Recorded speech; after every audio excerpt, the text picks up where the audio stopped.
Fala rapaziada, hoje a gente vai falar do episódio Capacete de Um Incrível Mundo de Gumball. Esse é um episódio que fala sobre sorte, destino e poder, e é também inspirado no clássico Senhor dos Anéis. Agora, sem mais enrolação, vamos lá. O episódio começa com os Wattersons jantando em família quando o Gumball revela estar insatisfeito com seu novo capacete de papel laminado da sorte. Quando o Darwin pergunta o motivo, ele revela que é porque o capacete tornou tudo da vida sem graça. Ele mostra isso fazendo uma jogada com a comida, que impressiona todo mundo no jantar. Só que o Gumball não acha isso impressionante, porque isso se tornou comum pra ele por causa do capacete, ele tem muita sorte. Ele comenta como ter sucesso em tudo estraga a graça de tentar as coisas. E olha, Gumball, se você tá incomodado, pode deixar esse capacete comigo, que seria muito bom ter sucesso em tudo que eu tentasse. Aquela famosa frase clichê de Schopenhauer sobre a vida, em que ele diz que a vida é uma constante oscilação entre a ânsia de ter e o tédio de possuir. Isso porque o Gumball pode ter e fazer literalmente tudo com a sorte que o capacete dá pra ele, inclusive algo que impressiona toda a família dele. Só que ele não se importa, pois se ele tem a certeza de que vai conseguir sem emoção, a única coisa que sobra pra ele é o eterno tédio de possuir, coisa que eu sinceramente não concordo muito. Mesmo que você tenha muita segurança em qualquer área da sua vida, não teria o porquê isso te deixar com tédio, apenas faria tudo ser bem mais divertido. É só você olhar pros ricos, por exemplo. Você acha que eles estão entediados de guardarem toda a sua fortuna? Eu acho que não. Na verdade, a segurança de ter dinheiro faz com que eles possam focar em áreas da vida deles que exigem mais atenção e podem usar seu tempo com outras coisas a não ser trabalho em troca de dinheiro. É como a pirâmide de Maslow. Quando todas as nossas necessidades são atendidas, nós não ficamos entediados, mas nos sentimos autorrealizados, com a realidade sendo percebida de maneira integral e com autoaperfeiçoamento constante. Se você sente tédio quando possui algo, pode ter certeza que aquilo não te ajudou na sua autorrealização. Quer dizer que talvez não seja isso que você precise naquele momento, ou você já tenha essa necessidade atendida na sua vida. Fora que no próprio episódio existe um contraponto dessa mesma frase, só que isso a gente vê mais pra frente. Depois do jantar, o Ricardo pede o capacete pro Gumball porque ele quer vencer num reality pra ganhar uma lancha. Imediatamente depois dele usar o capacete, ele recebe uma ligação do programa e nisso a Nicole, descrente, comenta que não tem como o capacete de papel dar a sorte. Então o Ricardo coloca o capacete nela e na mesma hora ela recebe uma ligação de uma entrevista de promoção de emprego, o que é muito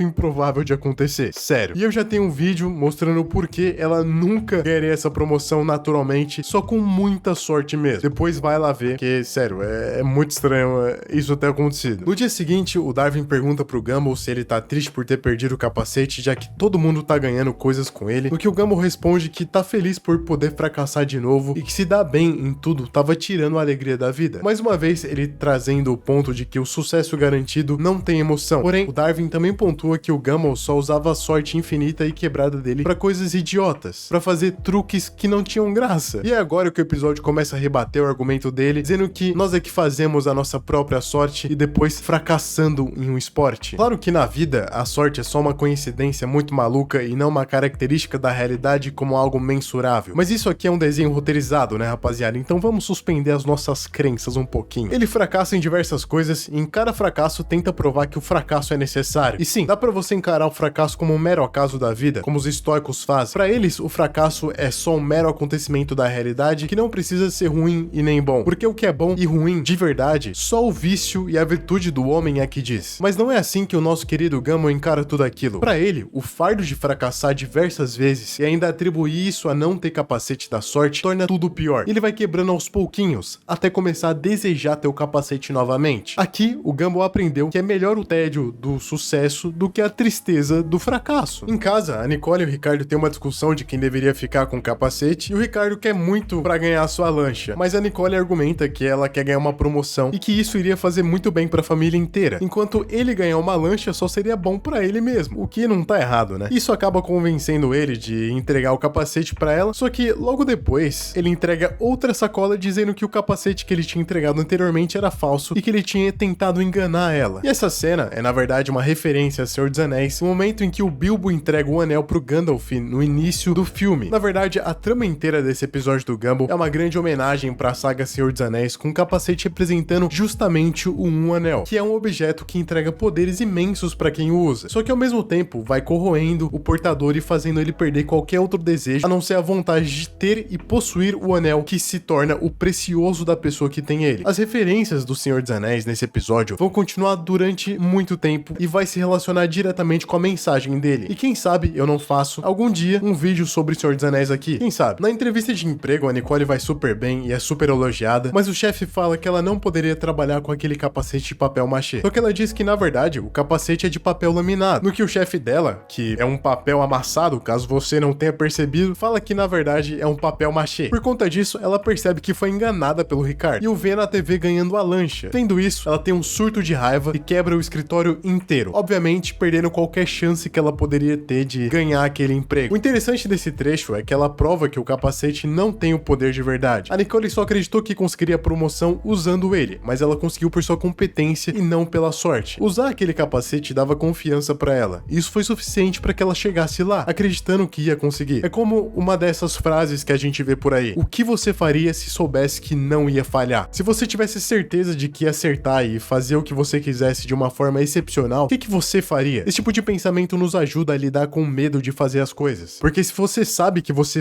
vai fazer bem, então não tem por que você sentir medo. O problema foi que ela perdeu toda a confiança ao descobrir que aquele não era o capacete da sorte. Isso fez com que ela realmente falhasse, e nesse caso era a confiança e não a sorte que contava mais. Afinal, era uma entrevista de emprego e os entrevistadores estavam em um dia bom. Pra ser sincero, eu nem acredito em sorte, eu não acho que isso exista, mas eu acredito que se você se acha uma pessoa sortuda, você automaticamente se torna mais sortudo. Enquanto isso, na casa dos Wattersons, estava um clima de guerra imenso por causa do capacete. O Gumball queria ele de volta, o Ricardo queria ficar com ele e a Nicole também. Os três estavam sendo governados pelo capacete, assim como em O Senhor dos Anéis, com as inscrições do anel dizendo: um anel para todos governar, um anel para encontrá-los, um anel para todos trazer e na escuridão aprisioná-los. Só que nesse caso, em vez de um anel, era um capacete. Anaís, vendo aquela guerra, decide encarar a realidade primeira do chapéu, dizendo que não é um capacete nem chapéu, mas só um papel laminado. Por trás daquela forma, aquilo é só um papel e não tem poder real. E quantas coisas na vida seriam fáceis se as pessoas olhassem a realidade primeira delas, sem olhar pro formato ou tentar atribuir algum significado àquela coisa. Então decidem que precisam destruir o capacete de uma vez para restaurar a sanidade da família. Logo depois o levam até o lixão, em que precisam subir uma montanha de lixo e jogar ele no compactador, assim como em Senhor dos Anéis, em que eles precisam levar o anel da montanha da perdição para destruir ele, né? E nesse caminho, o Darwin diz que não entende o porquê tanto drama em um capacete e começa a usá-lo. Ele começa a achar um monte de joia e ouro, só que ele nunca associa isso ao uso do capacete, o que faz com que ele não se corrompa por ele. Ou seja, o poder e controle do objeto só existe se você acreditar que as coincidências são causadas por aquele objeto. É por isso que a gente fica triste quando perdemos algum item totem que acreditamos ser da sorte, e tudo parece pior quando perdemos aquele item, porque associamos a boa fortuna com aquilo, quando na verdade é só a vida. Os objetos em si não têm poderes mágicos. Em outra homenagem pra saga, o Darwin, cheio de joias, diz que o capacete está muito pesado para ele carregar e Anaís se oferece para carregar o capacete, mas ele nega, dizendo que ele que tem que fazer isso, mas que ela pode o carregar. Essa é uma cena quase igual à cena do Sam, quando ele se oferece para carregar o Frodo até a Montanha da Perdição, por ele não estar mais suportando o peso do anel. E meu Deus, quantas piadinhas com o anel eu não perdi aqui, não é mesmo? Quando o Darwin finalmente estava prestes a destruir o capacete, o Gumball aparece atacando ele para recuperar, estando corcunda e com a voz rouca, o que faz referência ao personagem Gollum. O Gollum ficou tanto tempo sob a influência do anel que se transformou numa criatura cruel e horrível com dupla personalidade, que seu único desejo era estar com um anel, exatamente como o Gumball estava naquele momento, não se importando em atacar seus dois irmãos desde que consiga recuperar o precioso capacete dele. O Gumball até consegue recuperar o capacete e Anaís e o Darwin ficam tentando derrubar ele, só que os dois têm uma mirazinha que dá dó, de verdade. Mas o Darwin o derruba novamente, provando que apesar do capacete aparentar dar sorte infinita, ele ainda não é indestrutível. E por estar absolutamente viciado naquilo, o Gumball se joga ainda atrás dele. Claro que ele não morre, ele só fica preso num galho e o capacete do outro lado, e Anaís pede pra ele segurar a mão dela pra puxar pra cima, mas ele fica repetindo a todo custo que precisa pegar o capacete. Essa situação de Gumball é a mesma que o Frodo, o protagonista de Senhor dos Anéis, estava no final da saga com ambos cegos pelo poder. Eles estavam tão cegos que estavam ignorando a própria vida. O Gumball argumenta que sem o capacete ele não é nada, e Anaís usa o argumento da família, de que a família não é nada sem o Gumball. E contra o argumento da família, não tem argumento mais pica. É muito difícil você vencer o argumento da família. Assim como em Senhor dos Anéis, o Frodo teve o Sam pra estar com ele e lembrar que ele era muito mais do que a influência do anel. Lembrar que ele era um amigo leal, bom e gentil, fazendo com que ele superasse essa influência e sobrevivesse ao anel. O Gumball também teve a família dele. Isso fez com que ele superasse o capacete e juntos os três conseguissem destruir ele no compactador de lixo. Ou seja, no final das contas, entre muitas aspas, eles superaram o poder da sorte e a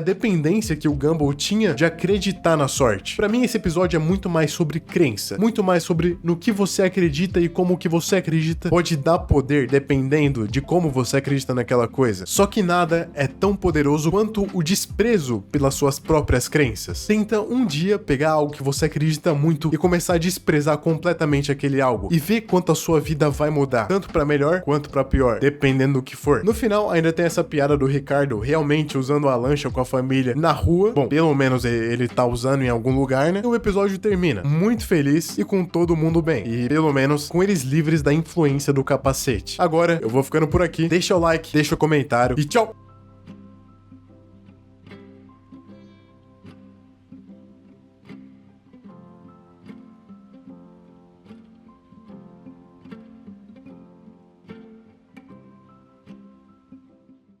ハムレット R